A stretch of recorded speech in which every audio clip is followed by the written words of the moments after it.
I've got to wait until YouTube comes on, because it takes a few seconds for it to happen. I see me, with my page and all. Yeah.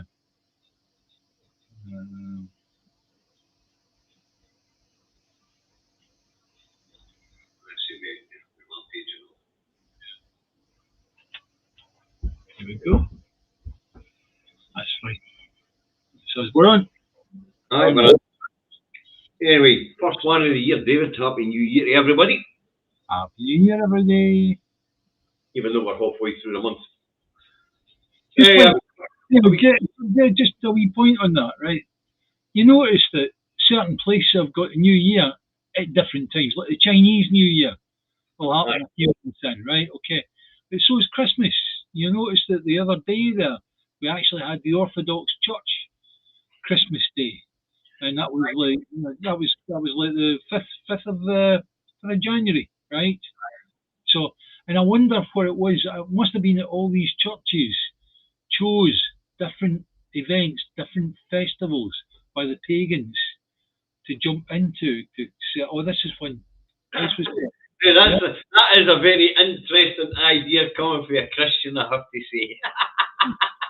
At least you're open to it. But to be honest with you, I've had a look in that big Bible my dad gave me, right? And nowhere does it say 25th of December was when he was born. Well, listen, your age, you're bound to reflect on these things. Anyway, class action says the two grumpy old men are back. My shoulders are broad. I can take things like that. So I'm not precious about being called grumpy old brothers. You might be. I'm not. That's pretty true, actually. Well, anyway, hope everybody's had a good holiday period, because we're about to strap in for a bumpy ride. Election year, and the campaigning has started, David. I'll tell you what, if anybody says to me, Milligan, you better be frosty, it's -4 in this cabin right now, I'll tell you. Right? So there you go. Don't worry, when you get cold, you don't Jake it back on. Right, it's the two Davies and 8 to the first 2024. We're in the new year, David. Yeah. And we're starting off with, apparently, a stooshy between the SNP and their coalition partners, the Green Party. Now, the stooshy is because Humza Yousaf was hosted at a reception by Brian Souter. Now, if you remember, David, back under Alex Salmond's tenure as a SNP leader and First Minister, Brian Souter, the bus giant, he threw a fortune at the SNP and the independence campaign. Now, the campaign failed. Alex stood down. Mr. Souter, he stopped donating to the SNP, and it was believed to be because Miss Sturgeon didn't hold Mr. Souter's conservative values. Now, we know that Alec was a Tory. Right. I mean, he relied on the Tory party in Holyrood to get his budgets through in minority government. You know, Annie Goldie was again. But the Tories were a wee bit more sensible back then. You know, compared to the lunatics we've got now, the right-wing populists. But anyway, Mr. Souter invites Mr. Yousaf to a reception. But Mr. Yousaf's not the only person there. There's other businessmen there who, Mr. Yousaf, of course, wants to engage with business. But the stooshies about Patrick Harvey demanding that Humza Yousaf distance himself from Mr. Souter's conservative beliefs, right? Now, of course, Humza has got to be quite diplomatic about it, but he more or less tells Mr. Harvey to grow the fuck up. He's got to engage with all sections of the community and the business community, whether they be on the left, the right, or the centre. The argument is that he is Scotland's First Minister. That's right. It doesn't matter who you vote for, he's still your First Minister. He might be attacked by Labour every day of the week. But still in all, he's got to represent the people that vote Labour in Scotland. Yep. So, and you're right, class action. Annabelle was the last sensible Tory. She should have shut the door and put a light suit in the way out. yeah. But so Holmes he's engaging with the business community. Now, one of the things that Holmes said he was going to do when he became First Minister again, when he became First Minister, was he was going to reset the relationship with business. Now everybody's always shouting economy, as you know, everybody in Scotland knows the economy's reserved. Yeah. You know, it's one of these reserved things. But I don't know what Patrick's playing at. We also know that the Greens intend to stand in more constituencies this year. Yeah. There is an agenda. There definitely is a Green agenda there. And whether we like it or not, as you and me being SNP members, we've got to be aware they are another political party. And their agenda might kibosh our agenda. Our agenda is most definitely to get the maximum number of SNP MPs voted in at the House of Commons at the general election in order that they can say, right, fine, we're independent. Now deal with it. That's it. As I say, it complicates the issue. And tight marginal seats. Hi Reagan, check Reagan's channel out. Need a moderator so somebody can throw links into the comments for these guys' shows. They do really great stuff. Anyway, as I say, they really have to grow up. If we're going to take the whole of Scotland way as our line to independence, we're going to have to convince the business community as well, because they've got great influence in the community. Yeah. You know? Yeah. So, as to Brian Souter's conservative values and whom to use as values, as you've just said, David, he's got to represent everybody. Aye, but not just that.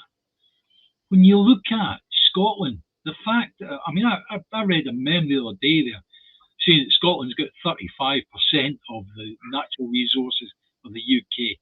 Complete and utter bollocks. And I put up in my own timeline, and it's saying that had to be bollocks, because when you've got like 90% of this and 80% of that and 95% of that, at no point can you say it's now 35% of the natural resources.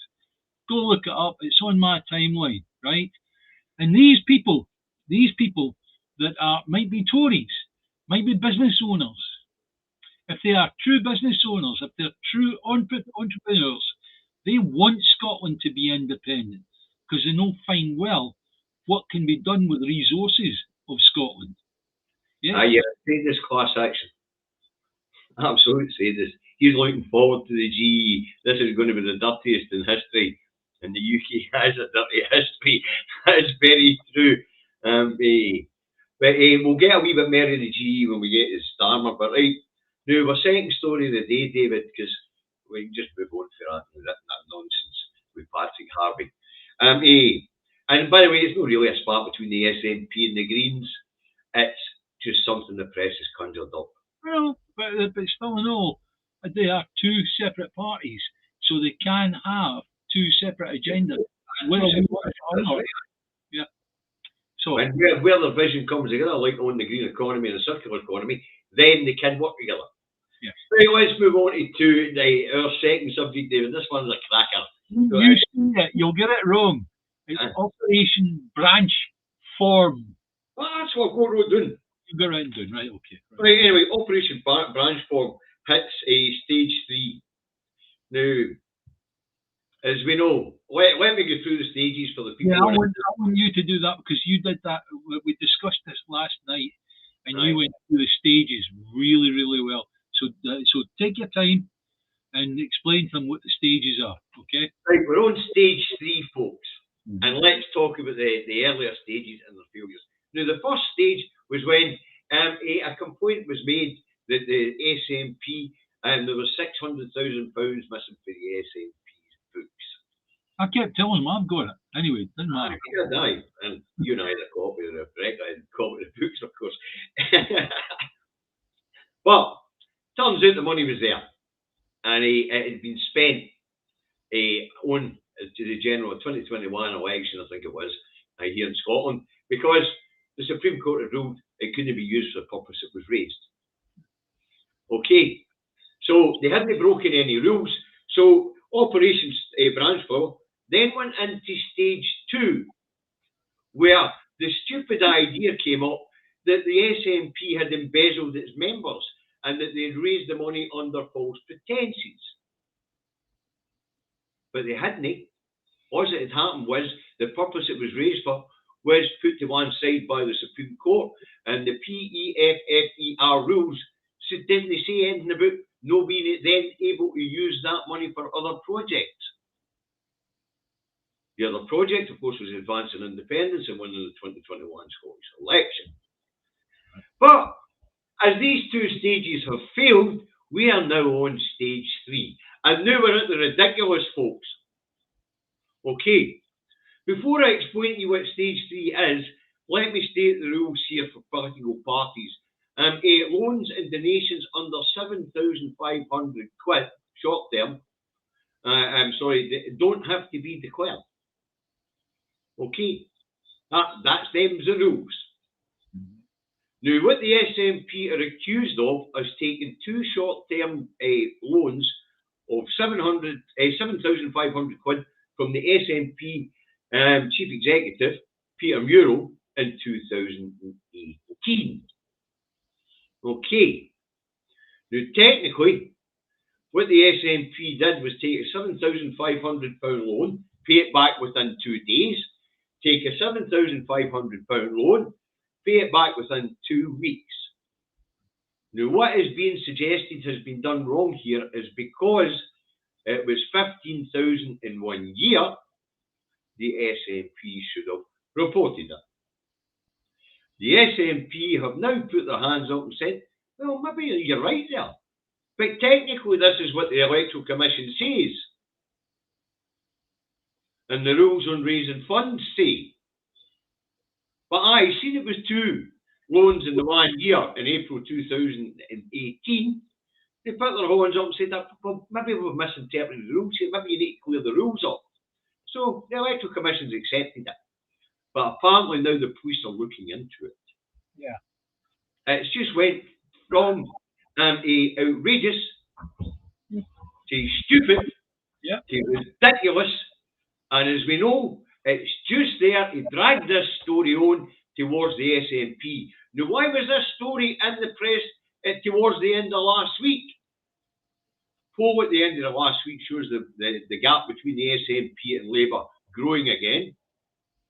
And it also shows the gap between Labour and the Tories in England narrowing,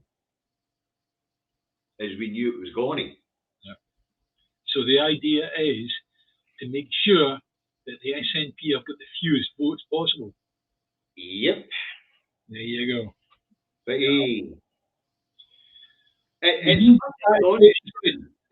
look, you went through the 3 stages beautifully, right? Okay. My thought on this is, no, I'm going to speak out of turn here, right? And let's not get this wrong. You and I could both end up serving a few months in prison for doing this, right?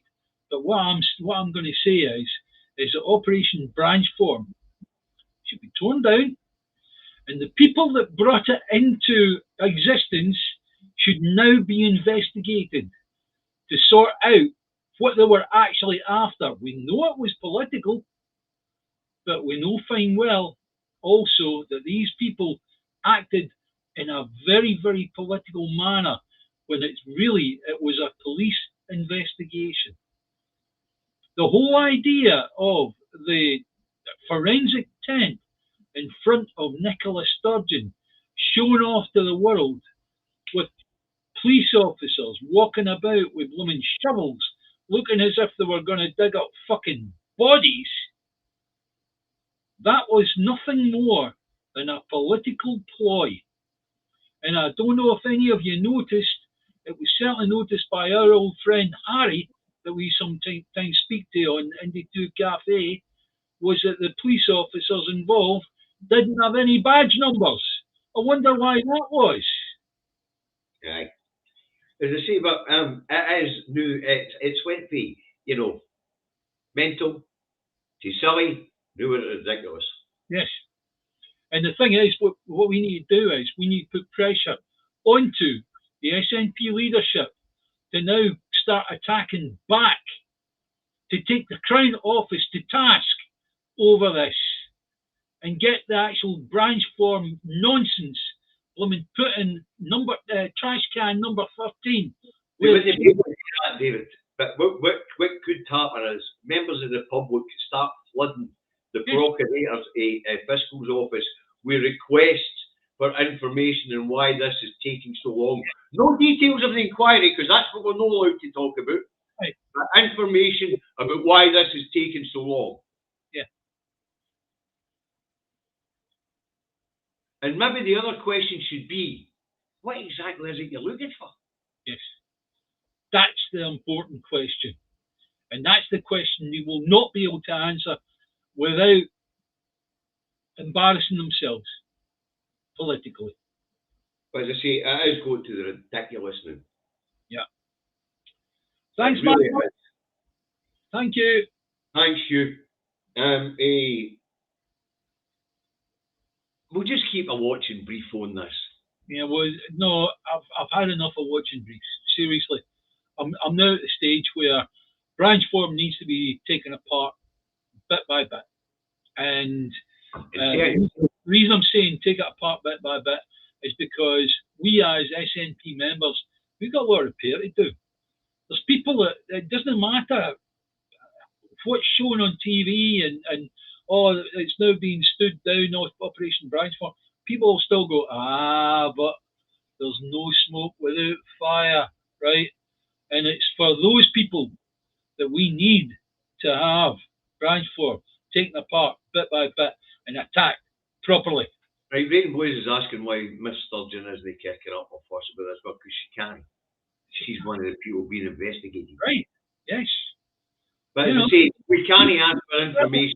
If you ever have the misfortune to be investigated by the police, you, out of anybody, have got no right to actually approach anybody in in media or whatever. So Nicola Sturgeon and Peter Morell, her husband, and even the wee ex-treasurer, it's like they just don't have a right to speak up about it. Aye. And class actions making a point there. The reason why they weren't well epaulets was because they were from England, and in Scotland, English police are civilians. Yeah, we know why. Harry told us that, right? Aye. Why were the English police surrounding Nicola Sturgeon's house? Right, before we move on, David, I want to make this quite clear. Now, folks, if you want to make an inquiry to the Procurator Fiscal's office or the Crown Office, you may not ask about information on the investigation, but you may well ask why it hasn't come to fruition by now at such great expense to the public purse. Mm-hmm. That's one way the public can put pressure on. Yeah. All right, but you may not speak about details of the inquiry. You may not ask for details of the inquiry, but you can ask why it's taking so long, and you can ask why it's costing so much to the public purse. Yes. And if you really want to be cheeky, you can ask about the tent and all. How much did the tent cost? How much did the tent cost to put up? How much did it cost to get all them police from England up to Scotland? I've absolutely no idea, but you're right, it's political. But we do have to move on. Did they buy those shovels in B&Q? How much were they at the time? Aye. Anyway, we do have to move on. I think we've covered how stupid this is getting. No, I really am feeling over it. I really. I know, and but I hope being able to break down the stages for the. Easily take up the whole program simply talking about Operation Branch Form, because it has cost us as independent supporters so bloody much.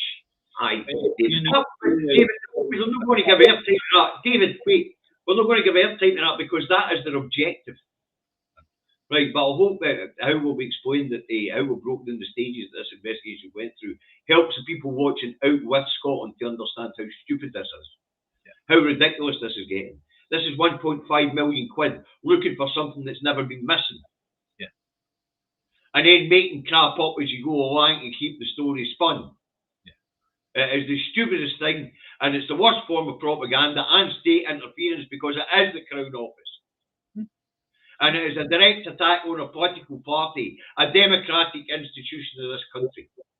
Oh, hey, Mr. Jackboot, he'll be fucking laughing out of the back of his face. Right, anyway, we do need to move on. We've only got X amount of time to perform this show. Right. Right, let's move on to Mr. Starmer's big speech last week. Yes, that would, please carry on again, David. That's, right. Mr. Starmer gives a speech to tell us change is necessary. And then he doesn't outline any change. None. What he does tell us is they're going to concentrate on growth, giving the young people of tomorrow the skills they will need in a workforce which will be much depleted and shoveling shite out of rivers, because that's all that will be around down that road. And he then goes on to tell us that he's going to stick strictly to fiscal rules. He then goes on to tell us that he wants greater private investment, meaning more private investment in the public sectors, if you can read between the lines. And we'll talk about West Streeting and his plans for a privatisation in the NHS. He then goes on to address the 45 million voters in this election and tells them specifically that they won't all get what they want. Now, when you actually understand what Mr. Starmer was saying, like political anarchs like you and I, he was telling the devolved administration of Scotland, do not waste your time voting SNP, because if you do, we're going to deny your mandate. Because what Mr. Starmer tried to do was absolutely refuse to recognise the idea that in the devolved administrations, elections, general elections, are fought on different issues for what they're fought on down that road. Because basically, we have devolved parliaments, and we're elected MPs to go and fight our corner. We're not getting that for English parties, which we've found, so we now vote SNP in Scotland, and increasingly they're voting Plaid and alternatives in Wales. But that specific passage about people not getting what they want wasn't aimed at Tory voters, wasn't aimed at Lib Dem voters, wasn't even aimed at Labour voters, even though they're not going to get what they want. It was aimed specifically at Scotland. So it was. That was aimed specifically at the people of Scotland. Anyway, afterwards, there's a nice press conference. And all the press basically asked the same question. What's the point of you? What's the difference? He then goes on to talk about his 5 missions for the UK. Let's get the 5 missions up. Now, hang on a second. You're not talking 5 policies, are you, David? No, just ambitions, apparently, missions. We don't do, political parties don't do policy anymore, they do missions. But the missions are the same as Sunak. Right. Missions, the Labour Party. Let's have a look. 5 missions. What we got? Clean energy, high growth, future of the NHS, opportunities for all, safer streets. Does that sound any? Sounds like exactly what Mr. Sunak's telling us, David. Yep. Well, Starmer has said umpteen times he'll be following the playbook of the Tory party, hasn't he? Yeah. So that should come as a surprise. If it's educated like a Tory, if it dresses like a Tory, if it talks like a Tory, if it walks like a Tory, it's a fucking Tory!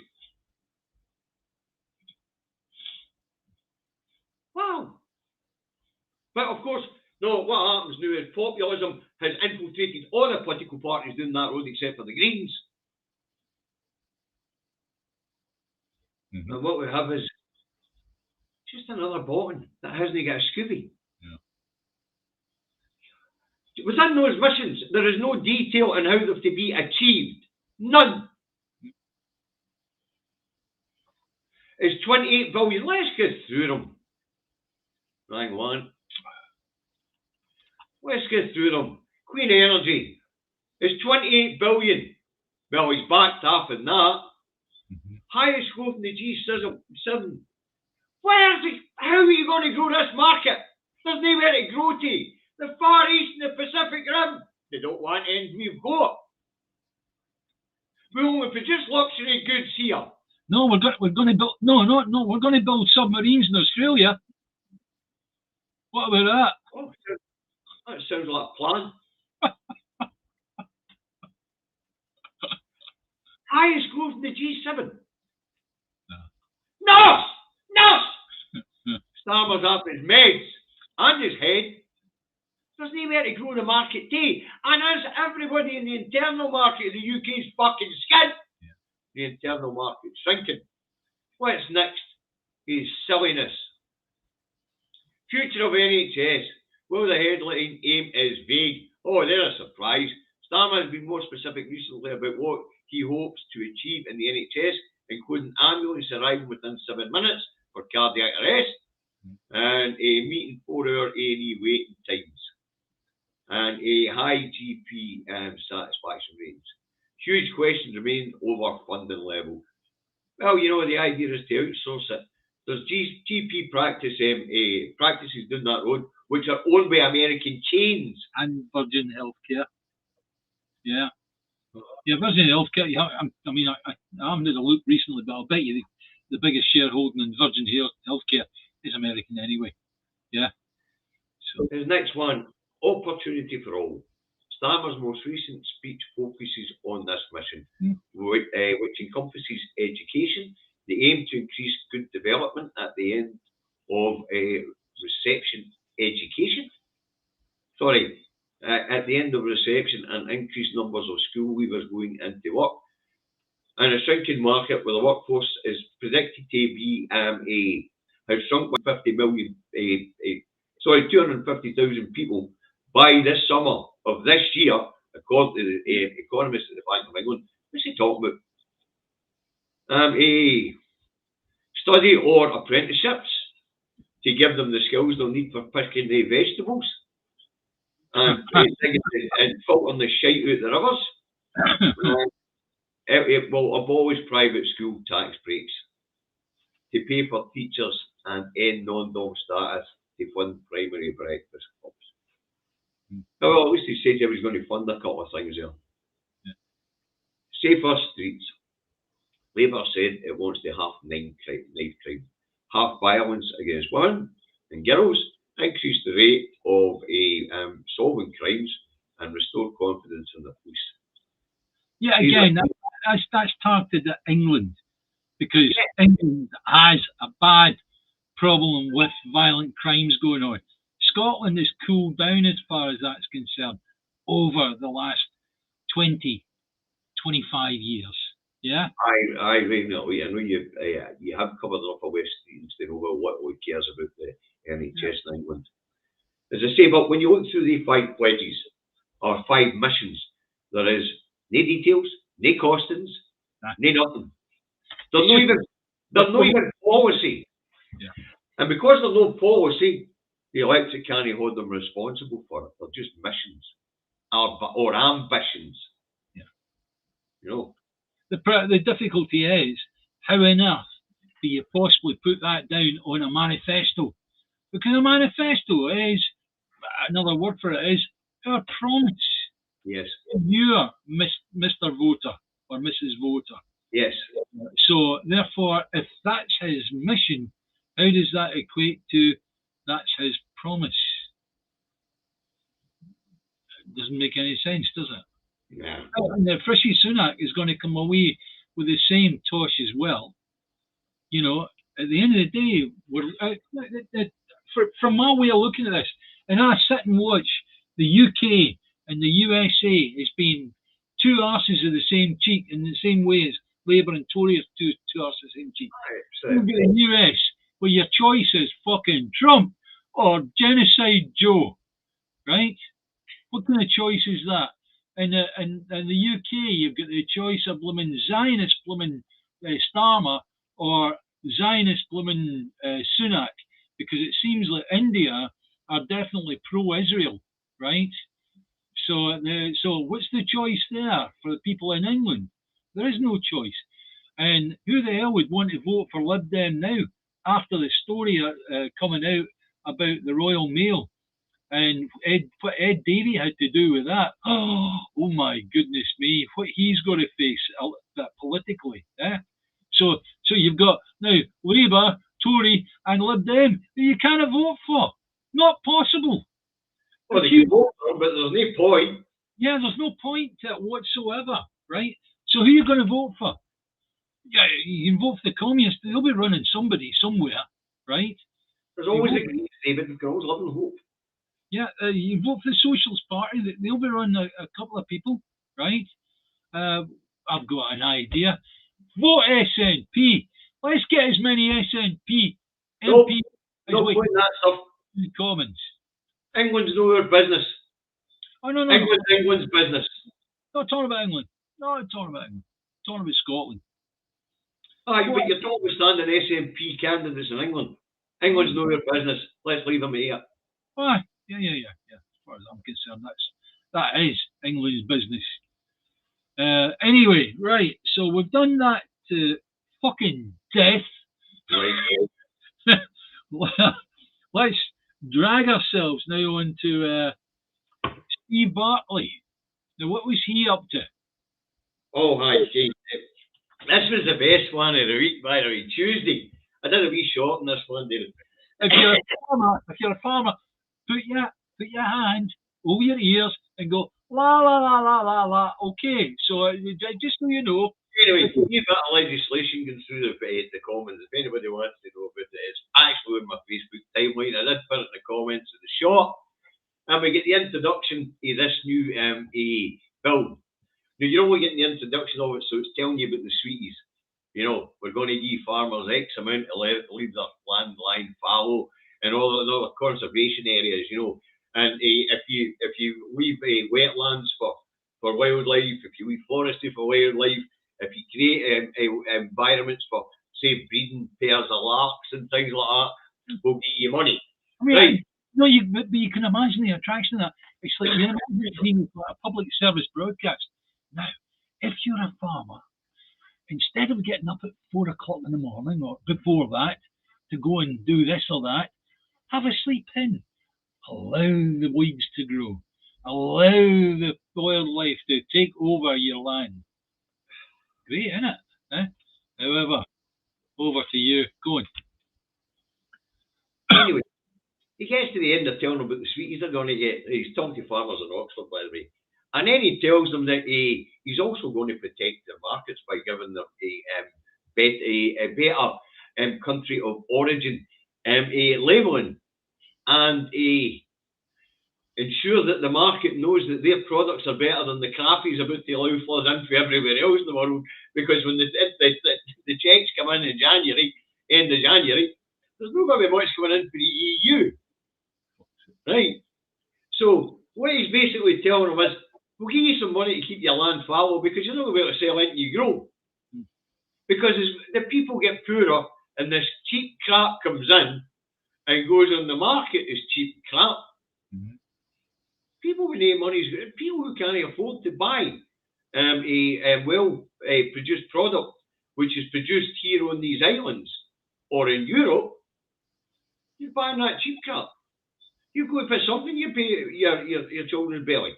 Yeah. But we've got to remember the lack of, it's not just the fact that he's killing the UK farming industry, or they're killing the UK farming industry. I would say I was going to be laughing watching it. You know me, I've got a twisted sense of humour.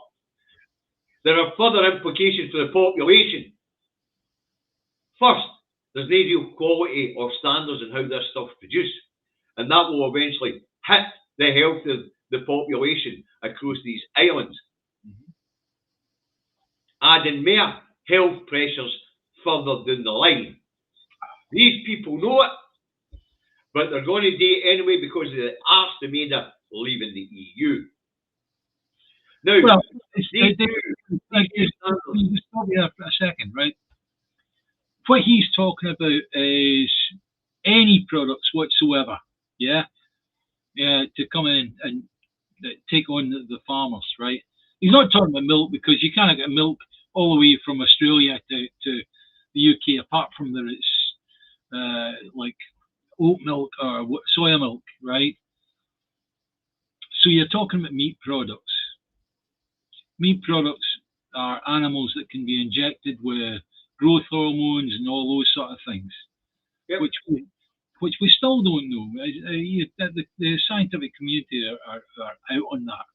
They still don't know. But we can look at the effects of these things, David. Actually, even though the scientific community is sitting on the fence, if we look at obesity in the Western world, that's why we cleaned up what we put in foods here. Yeah, but the thing is, though, another side of it is that the food manufacturers started going on about low fat. To go low fat, what you're doing is you're beefing up on high sugar and high carbohydrates, which is sugar, right? Okay, and that effectively is what has caused a lot of the obesity. There's nothing wrong with fat. The 5 food groups that we've got are alcohol, fat, sugar, protein. I forget what it's 4, and it's 4, right? And that's your 4 main food groups, right? Fat is okay. There's certain types of fats that are bad for you. There's a process.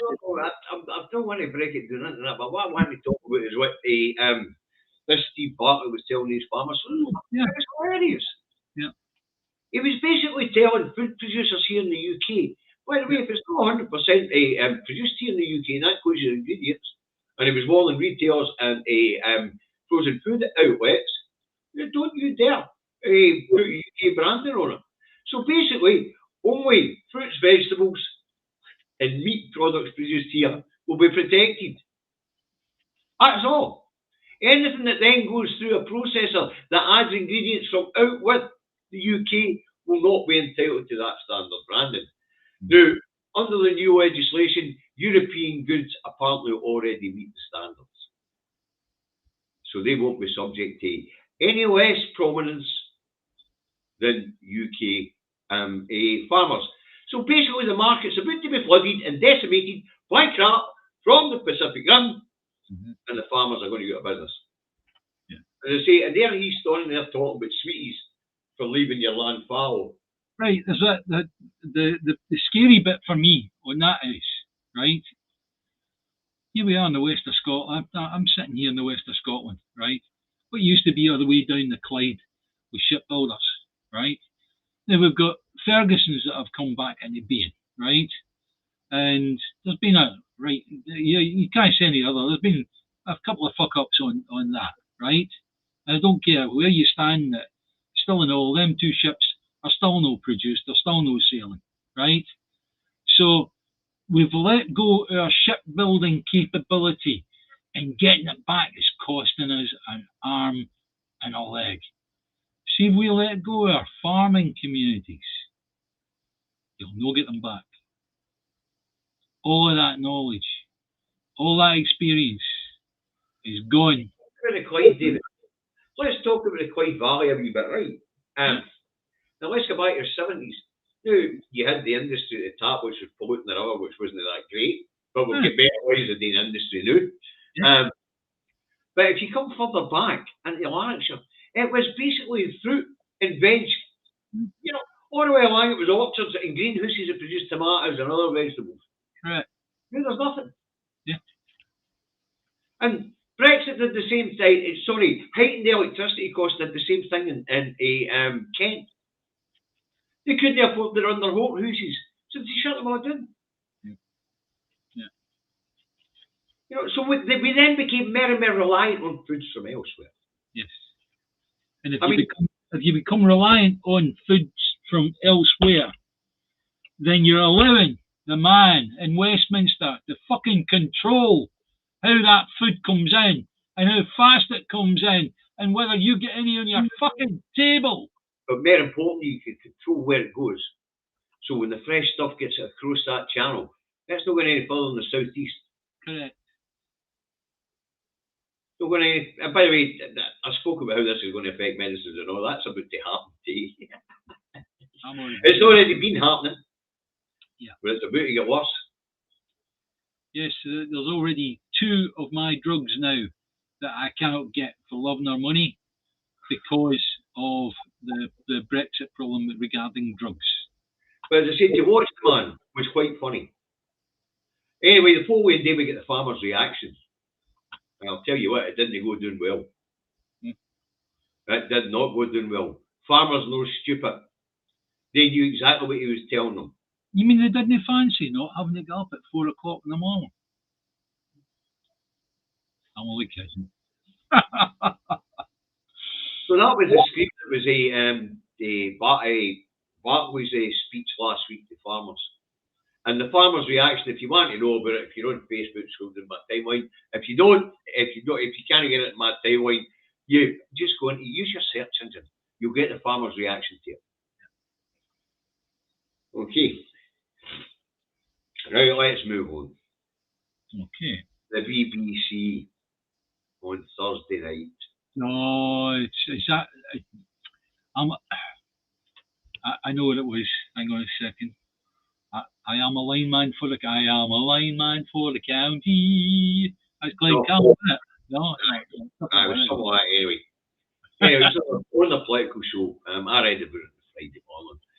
On the political show, there was a segment that said that Scottish seats could make all the difference, or would make all the difference at this general election. Yes. Now, to be fair to Chris McElhenney, he's straight on. Twitter said, "What an apology for the BBC for misleading the people of Scotland. The amount of seats in Scotland and who wins these seats in Scotland have had no bearing on a general election in the UK since 1974. Right, and that is the truth.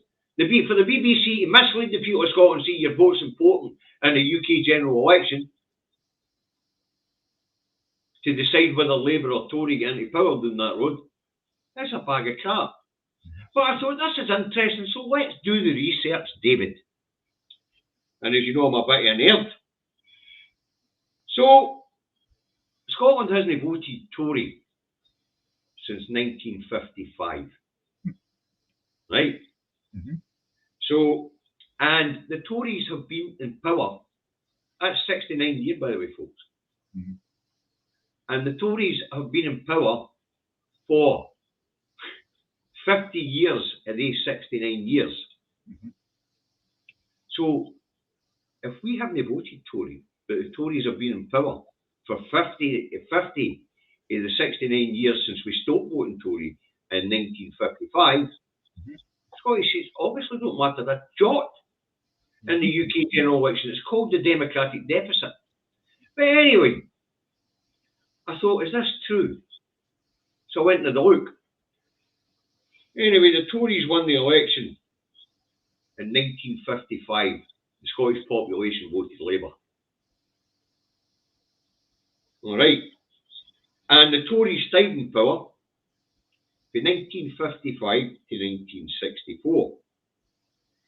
And then Labour won it in 1964. And they stayed in power to 1970. Right?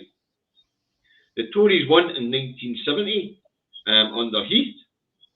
And he was in power. The Tories won it in 1970-74 under Heath, and then Labour won it in 74 under Wilson. And I can't mind what the reason was, but there was a leader. No, but let me just stop you there at that point, right? In actual fact, it was Heath that won, but he ran around. It was going to be a minority government, trying to pally up with Lib Dems and all the rest of it, and he couldn't. So he eventually had to go, I can't do it. So therefore, Harold Wilson was called in. Can you form this the government for the UK, please? And he did. Anyway, Wilson was in place from 74 to 76, and he was followed by Jim Callaghan, who took over until 79. The Tories then took power in 1979, and they were in power till 1997. Right? Labour took over in 1997 to 2010, and it's been the Tories ever since. So, actually, when you look at it like that, voting Labour or Tory in Scotland is a waste of time. Because we don't have any influence within these parties. Don't forget to keep on taking the third party, which is the Lib Dems, is pointless. Yes. Because what's going to happen is if it's a hung parliament down that fucking road in that fucking house of fucking trash, they're going to come chapping on the Lib Dems to actually give them weight to form a minority government. And that means that if you vote Lib Dem, if you're stupid enough to vote Lib Dem, it means you're only voting for whoever gets the most in the hung parliament stakes. Anyway, what the BBC were implying was that the Scottish population should vote Labour to have an influence. Yeah. But the Scottish Labour Party has no influence within the Labour Party. We've just seen what Starmer's done with Sawa. Right. So at the end of the day, for a ceasefire in Palestine, Starmer's Zionist. No, I'm not having that. Yeah, at the end of the day, what you're saying is that it was Glenn Campbell that stood there and lied through his fucking teeth. Hold on. The BBC did defend this one. So we better get that part of the story. Right. Because it's segued into Professor John Curtis saying that the polls might tighten and a couple of seats in Scotland might make the difference. Might. Doubt it. History doesn't stand beside him this time. Anyway, the BBC urged the people of Scotland an apology because that was totally misleading to say that seats in Scotland make a difference in a Westminster election. Yeah. I've just explained to you they haven't.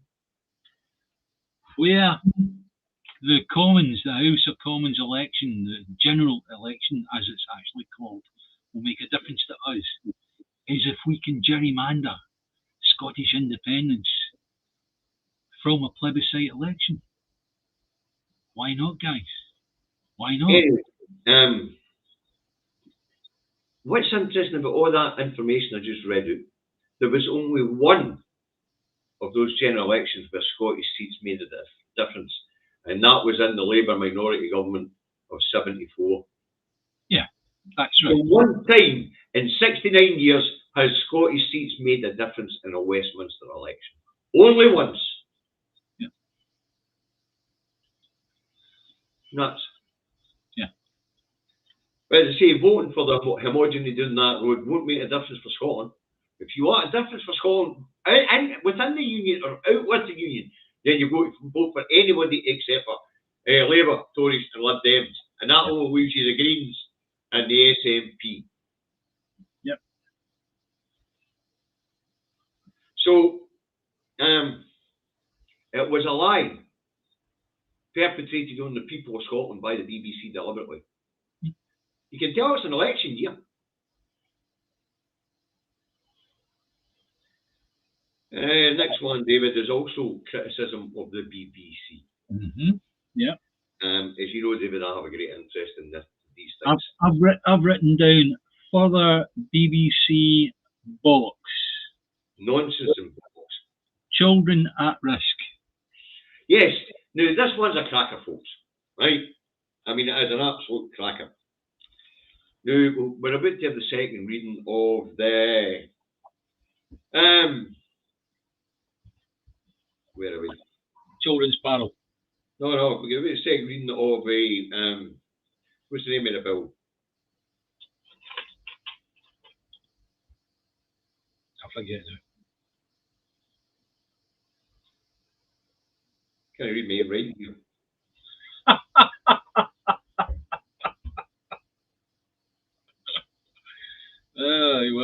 the Children's Care and Justice Scotland Bill.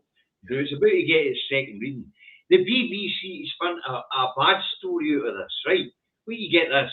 What the BBC are claiming in a bollocks report is that taking 16 and 17-year-olds out of the adult justice system and putting them into the children's justice system will endanger victims within the children's justice system. And what was the one single example they ran regarding that? Nothing to do with 16 and 17-year-olds, actually. Yeah, well, it was a 14-year-old that was... It was a couple of kids, one 9 and the other one a wee bit older. And the one a wee bit older had done something sexually to the younger one. And the anger was that the parent of the younger one couldn't find out what the children's hearing was outcome was going to be, or what was going on with the perpetrator. Now, as we know, these things are there's confidentiality over it, David. You know, it's a closed door. It's like, it doesn't matter if you are Mr. fucking BBC. You to the children's panel are just a person off the street. They are dealing with children, and they have to be more grown up than the BBC. Anyway, the changes to the new act that's coming in. Now, this was done at the request of the Parliament. Remember, this is the Parliament.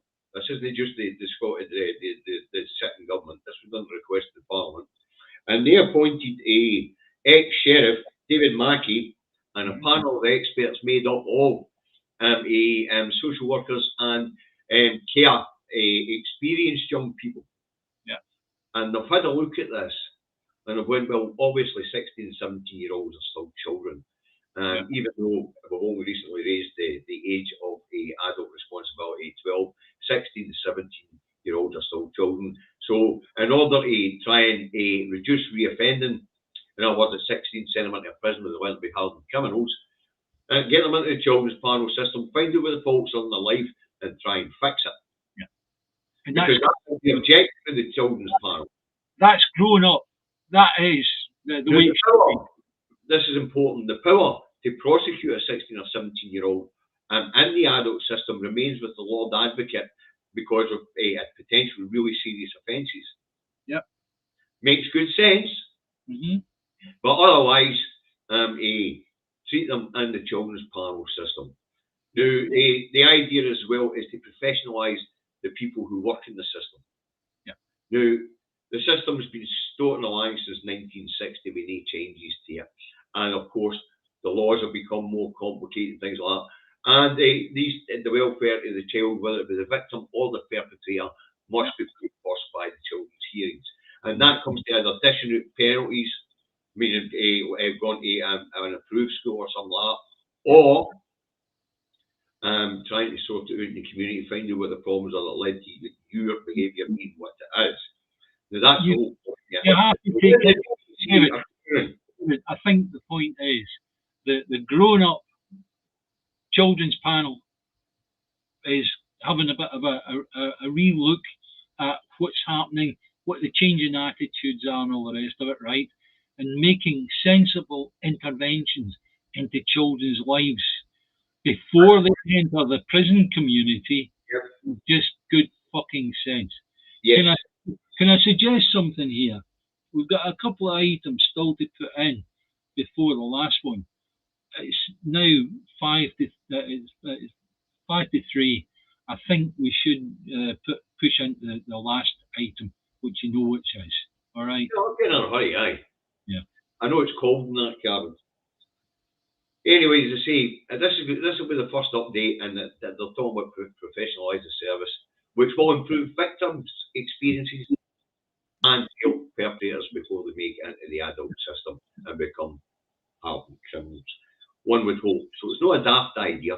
But the headline, adding 16 and 17-year-olds to the children's panel system will endanger victims.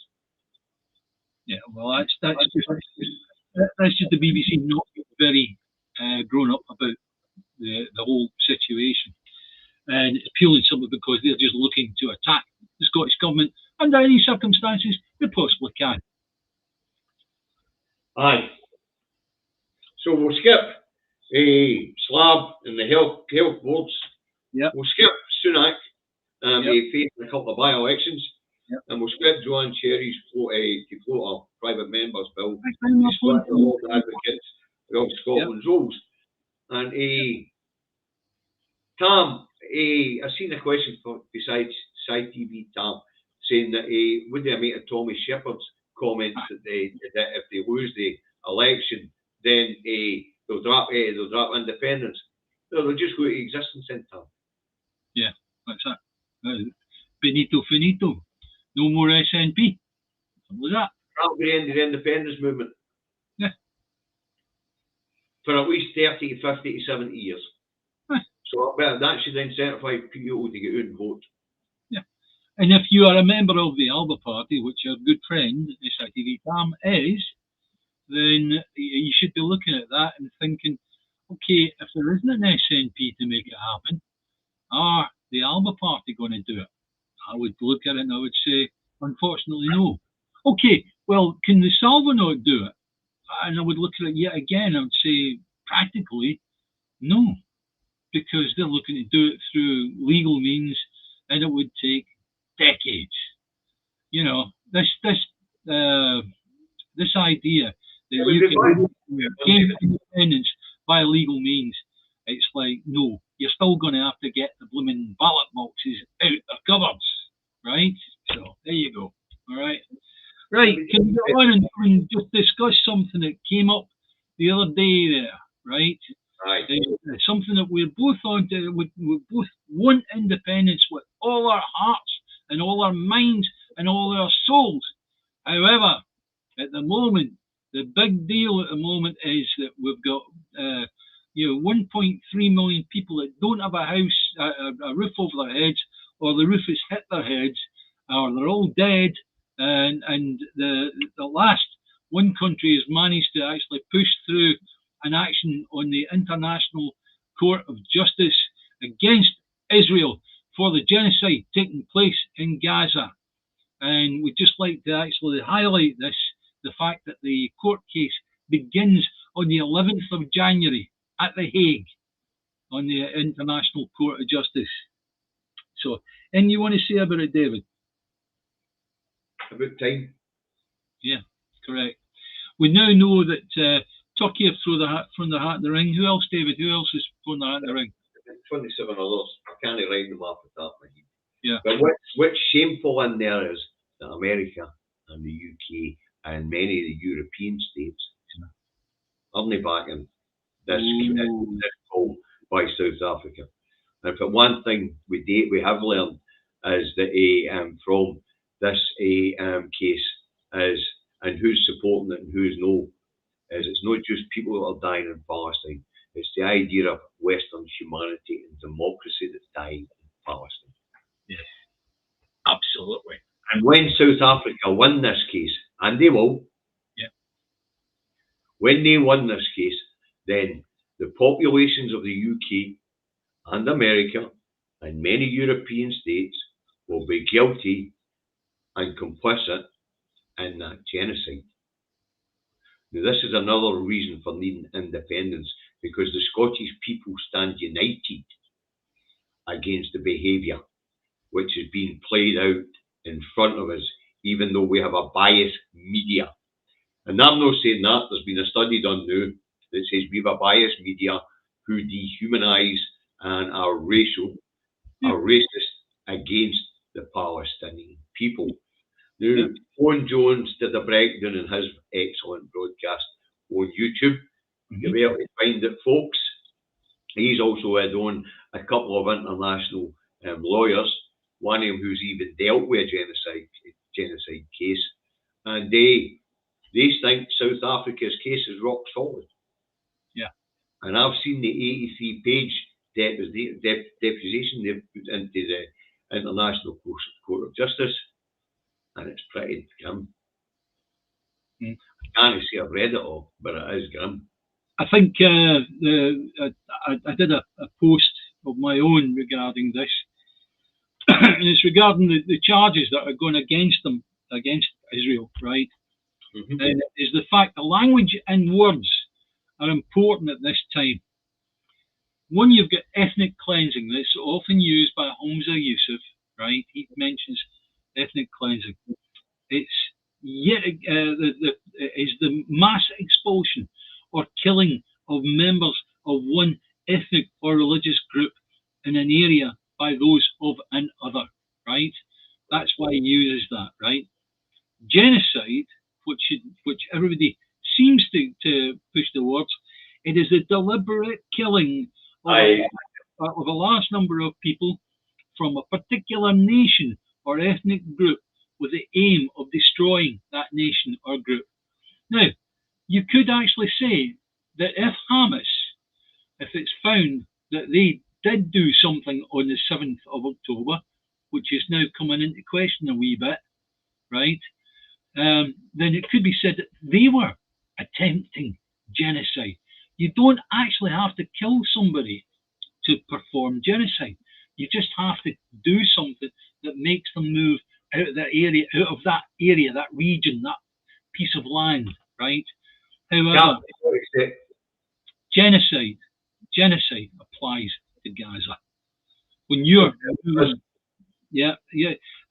both of them do, but I would say genocide is the one that I would actually point to, and that's the result that should be coming out. You know, David, we've had the words of genocide come from Netanyahu himself when he spoke about Amalek. Yeah, that's right. Correct.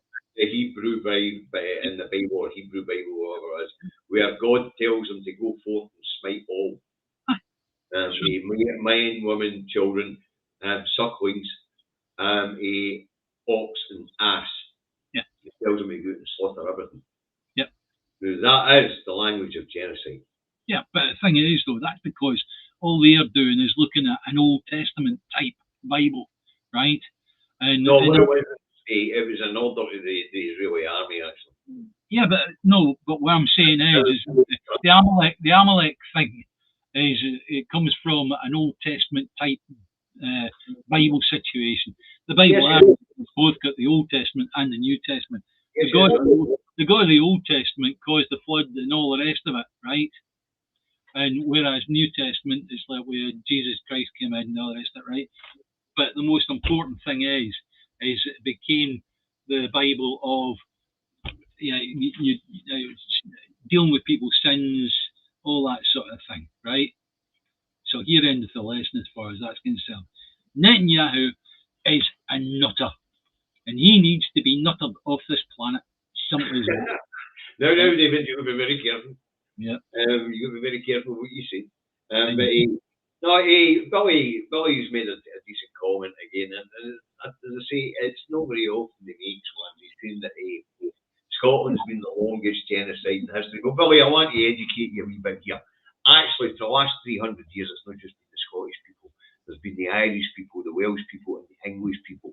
And what the genocide is, they're trying to kill off our separate identities, our cultures, and imprint another culture upon us all. And that's something called Britishness, which doesn't exist in England, Wales, Scotland, or Ireland.